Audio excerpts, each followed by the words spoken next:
Hello बच्चों। तो हम जो है फिर से प्रोनाउन का पार्ट 2 लेकर आए हैं। हमने पिछले वीडियो में 6 प्रोनाउंस पढ़े थे। बाकी हमारे पास जो है अभी 3 प्रोनाउंस और हैं, तो हम उसको जो है जल्दी जल्दी देख लेते हैं।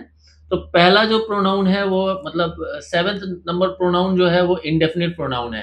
इंडेफिनिट प्रोनाउन वो प्रोनाउन होता है जो जब हमें नहीं पता है कि एक इंडिविजुअल कितने हैं, कितने लोग हैं या कितनी चीज़ें हैं, तो हम ऐसे कंडीशन में जो है इंडेफिनिट प्रोनाउन का यूज करते हैं।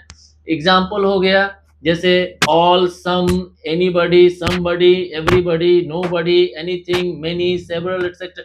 इससे हमको ये नहीं पता चल रहा है कि कितनी संख्या में लोग हैं या कितनी संख्या में चीजें हैं।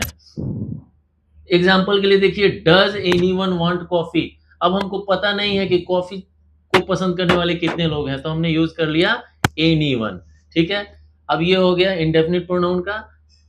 अगला है रिलेटिव प्रोनाउंस। रिलेटिव प्रोनाउंस ऐसे प्रोनाउंस जो रिलेशन बताते हैं, रेफर करते हैं नाउंस या प्रोनाउंस के तरफ, जो कि पहले यूज हुआ है सेंटेंस में। पहले जो नाउंस और प्रोनाउंस यूज हुए हैं उनको रेफर करने वाले प्रोनाउंस रिलेटिव प्रोनाउंस कहलाते हैं। जैसे फॉर एग्जांपल देखिए, इसमें रिलेटिव प्रोनाउंस में कौन कौन आ जाता है pronoun? Who, which, whom and that. ठीक है, तो देखिए इसका एग्जांपल है, एक सेंटेंस है, where is the person who said I will lose the match. वो आदमी कहाँ है जिसने कहा था। हु जो है वो किसको रेफर कर रहा है? इस पर्सन को रेफर कर रहा है। ये जो पर्सन है इस सेंटेंस में पहले आया है उसको रेफर कर रहा है। तो जो पहले आने वाले नाउन या प्रोनाउन है उनको हम क्या बोलते हैं? एंटीसेडेंट्स। तो एंटीसेडेंट्स को जो है रेफर करने वाला प्रोनाउन होता है रिलेटिव प्रोनाउन। ठीक है, नेक्स्ट 9th प्रोनाउन है इंटरोगेटिव प्रोनाउंस। इंटरोगेटिव प्रोनाउंस क्या करते हैं? प्रोनाउंस जो क्वेश्चन पूछने के काम आते हैं। Pronouns that are used to ask a question about a person or thing. किसी पर्सन या थिंग के बारे में क्वेश्चन पूछने के लिए जो प्रोनाउन यूज होता है उसे बोलते हैं इंटरोगेटिव प्रोनाउन। एग्जांपल में है, who is going out this weekend, या आप कुछ भी कर दीजिए, हु इज प्लेइंग देयर। अब हम जो है इंग्लिश ग्रामर में प्रोनाउंस पे बेस्ड जो है कुछ क्वेश्चंस करेंगे डिस्कस आपके साथ। देखिए पहला क्वेश्चन है, दैट वाज आवर। अब ऑप्शंस दिए हुए हैं, books, dogs, houses, house. That was our क्या होगा बताइए? बुक्स। नहीं, यहां पर जो है बुक्स नहीं होगा, क्योंकि दैट लिखा है। दैट कब होता है?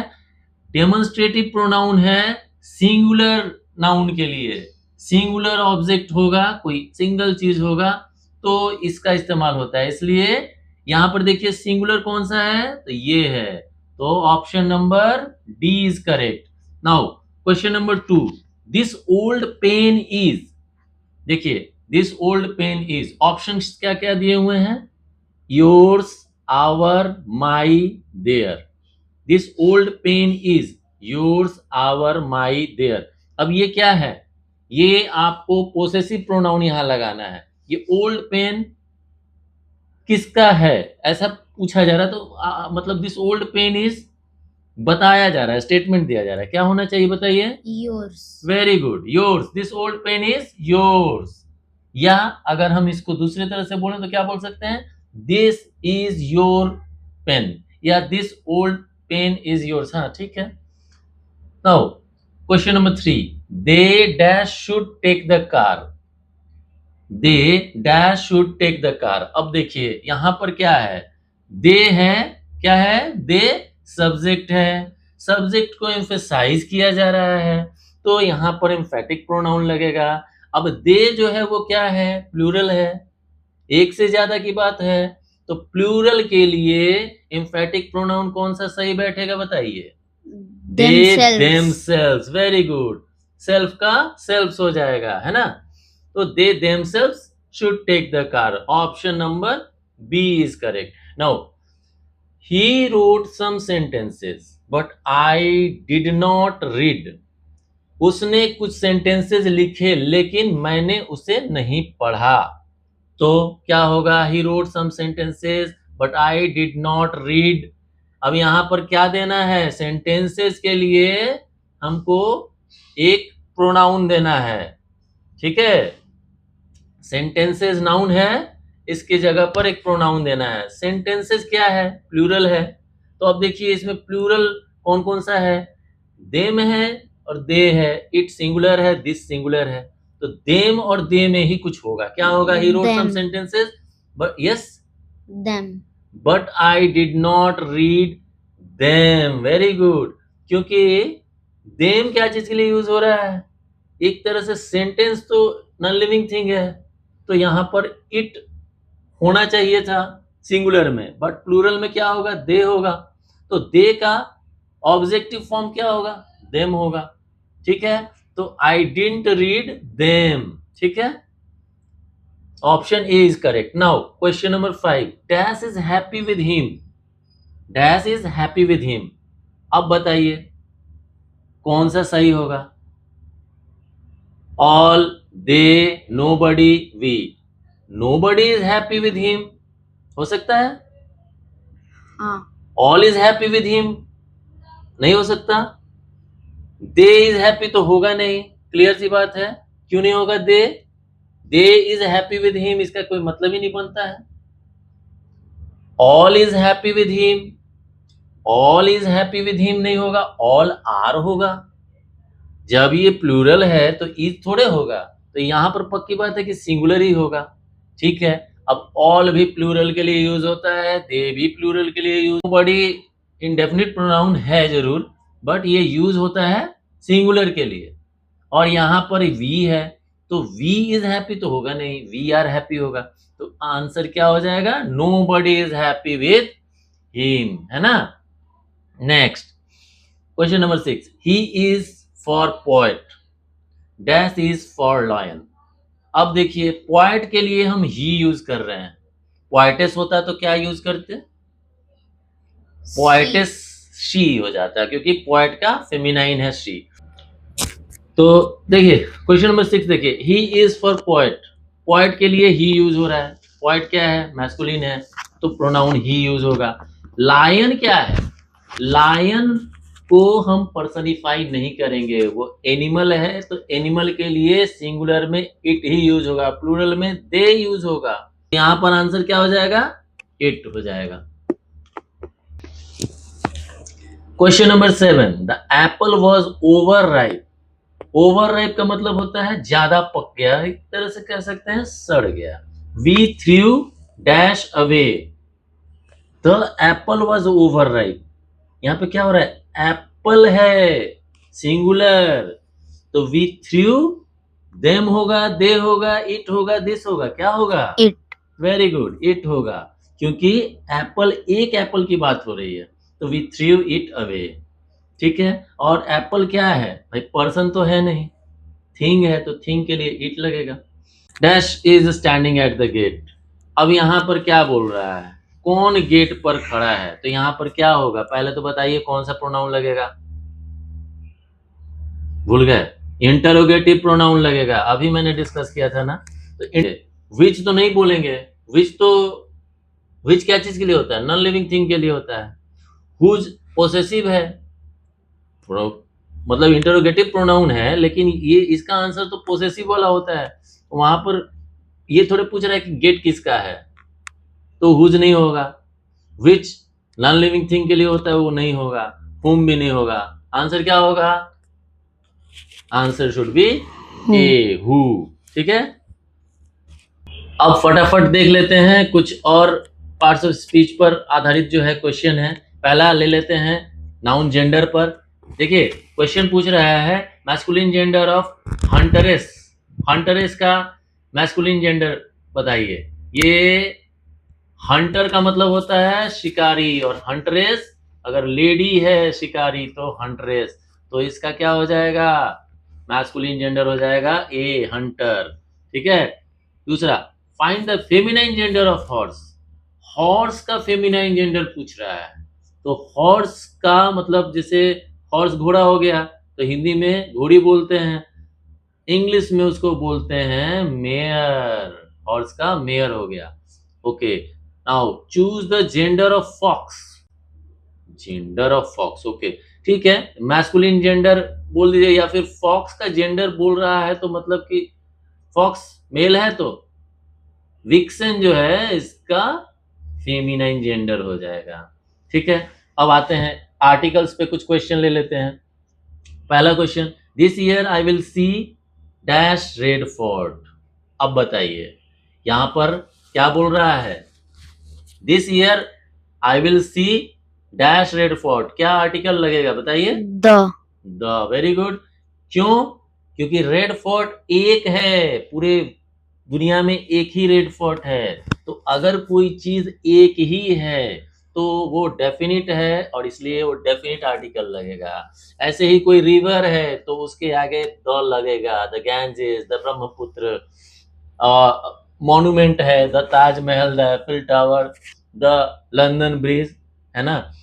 और अगर कोई कोई केस जो है ऑलरेडी रेफर किया जा चुका है तो उसको फिर से जब हम रिपीट करेंगे, उस नाउन को फिर से रिपीट करेंगे तो उसके आगे जो है हम डेफिनिट आर्टिकल द लगाएंगे। ठीक है, अभी आर्टिकल्स हम जब पढ़ेंगे तो इस पर और एक्सप्लेन करेंगे। आगे बढ़ते हैं। I have an uncle who is dash engineer. अब बताइए यहां पर क्या होगा, हु इज इंजीनियर, इंजीनियर बोलिए, हु इज अ इंजीनियर, इन नहीं, वॉवेल साउंड से स्टार्ट हो रहा है। हाँ ठीक है, बोलिए बोलिए बोलिए। एन। हाँ, एन क्यों होगा, एन बताइए,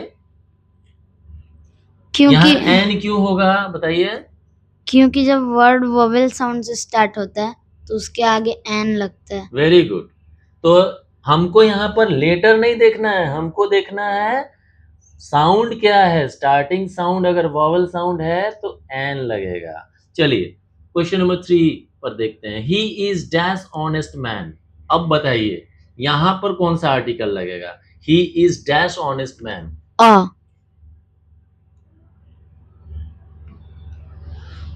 एन लगेगा क्योंकि ऑनेस्ट में एच साइलेंट है, और ऑनेस्ट, ऑनेस्ट बोल रहे हैं मतलब ओ से स्टार्ट हो रहा है, और O is a vowel sound, so he is an honest man होगा। Question number 4, Anju is dash Lata Mangeshkar of our school.